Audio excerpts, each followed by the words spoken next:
గురువుగారు, అలాగే శ్రీరాముడు రావణుడిని వధించే ముందు అతడి శూరత్వాన్ని గౌరవించాడు అని అంటారు. ఒక శత్రువులోని గుణాల్ని కూడా గౌరవించడం ధర్మమే అంటారా? అదే ధర్మం. నిజంగా చెబితే అదే ధర్మం. ప్రపంచంలో ఎవరికి ఎవరు శత్రువులు కారు. శత్రుత్వాన్ని ఆపాదించుకునేటటువంటి అవకాశం కలిగించే గుణాలు ఎదుటివారిలో ఉంటాయి.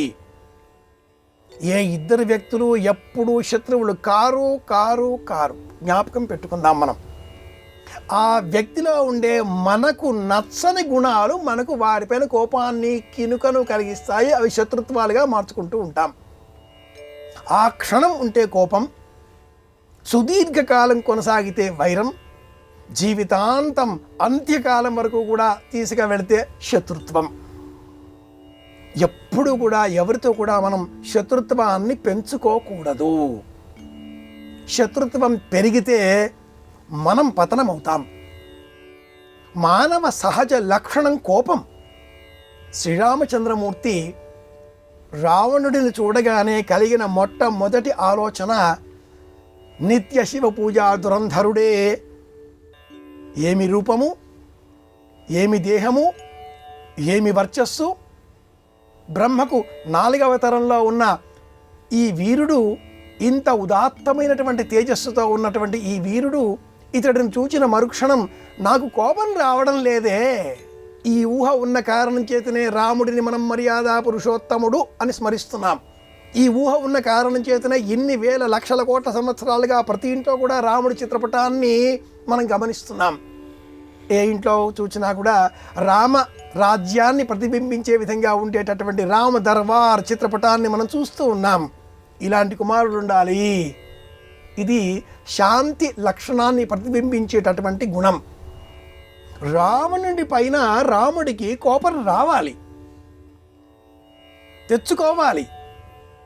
కాబట్టి వీరత్వ లక్షణం, వ్యక్తి లక్షణం రాముడిలో సంపూర్ణంగా ఉన్నాయి కనుకనే ఆగ్రహం రాలేదు.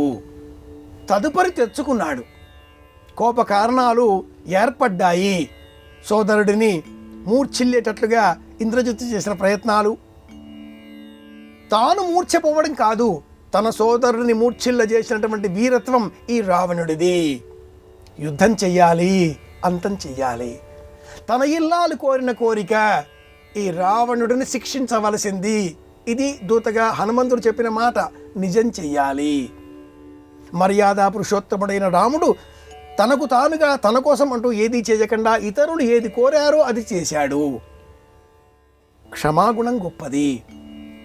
అలాగే ఎదుటివారిని చూచినప్పుడు ప్రతి వ్యక్తిలో కూడా నేటికే మనం గమనిద్దామండి. లోకంలో ఎవరిని చూసినా కూడా ఎదుటివారిలో ఉండేటటువంటి లోపాలనే పెద్దవిగా చేస్తూ ఉంటారు.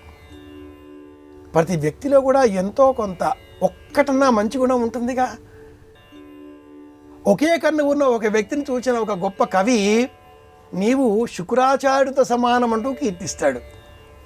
కీర్తించడంలో కూడా సత్యం ఉన్నది, కీర్తించడం ఉన్నది.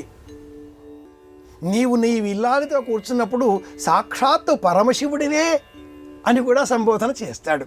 నీకు ఒక కన్ను కాబట్టి, నీ ఇల్లాలికి 2 కన్నులు కాబట్టి నీవు 3 కన్నులు గలవాడిగా అయ్యావు అంటే సాక్షాత్తు శివుడిగా కనిపిస్తున్నావు.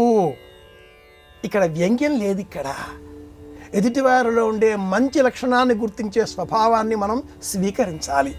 లోకంలో మన చుట్టూరా వందలాది మంది ఉంటారు.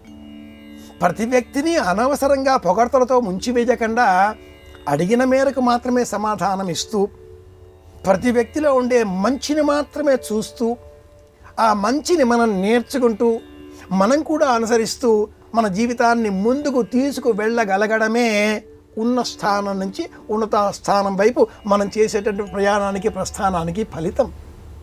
ప్రతి వ్యక్తిలో ఉండే మంచిని మనం స్వీకరించాలి. ఈ బోధ చేయడం కోసమే రాముడు రావణాసురుడిని కీర్తించాడు. ఇది విషయం.